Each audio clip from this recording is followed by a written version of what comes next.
কেড়ে নিয়ে পিতা উগ্রসেনকে কারাগারে বন্দী করে নিজেকেই মথুরার রাজা ঘোষণা করলেন। এর বেশ কিছু বছর পরে কংস তার সবচেয়ে প্রিয় মিত্র বসুদেবকে একদিন তার ভগ্নী দেবকীর সাথে বিবাহের প্রস্তাব দিলেন। বসুদেব এই কথা শুনে কিছুতেই রাজি হলেন না, কিন্তু কংস বারবার অনুরোধ করলেন যে তিনি তার প্রিয় মিত্রকে আরো নিকট সম্পর্কে বাঁধতে চান। পরিশেষে বসুদেব দেবকীকে বিবাহ করলেন। কংস তার প্রাণের চেয়েও ভালোবাসেন তার ভগ্নীকে, সুতরাং স্থির করলেন ভগ্নী দেবকীকে নিজে রথ চালিয়ে শ্বশুরালয়ে পৌঁছে দেবেন। মথুরাধিপতি কংস মহারাজের জয়! মথুরাধিপতি কংস মহারাজের জয়! মথুরাধিপতি কংস মহারাজের জয়!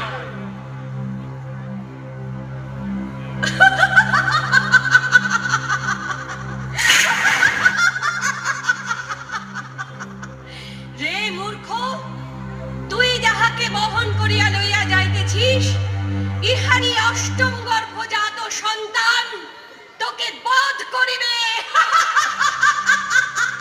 কে কে ওরে কে বললি? কে বললি? আকাশ দেবতা? সামনে এসে বল, সামনে এসে বল। শোন, এখানে আমার মৃত্যুর জন্ম, তাকে আর পৃথিবীতে রাখবো না। তোর গর্ভে আমার মৃত্যুর কারণ জন্মাবে। তোর আর বাঁচার অধিকার নেই, তোকে আর বাঁচতে দেব না, কিছুতেই না।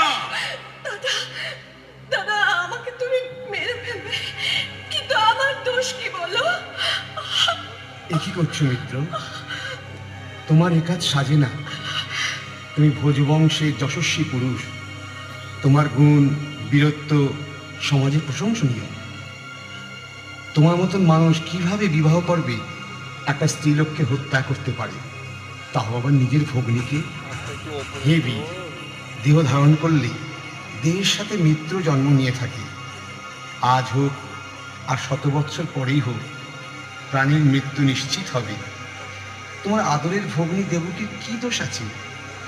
আকাশবাণী যা বলল তাতে দেবকীর থেকে তোমার কোনো ভয় নেই, ভয় দেবকীর সন্তান থেকে। সুতরাং আমি কথা দিলাম,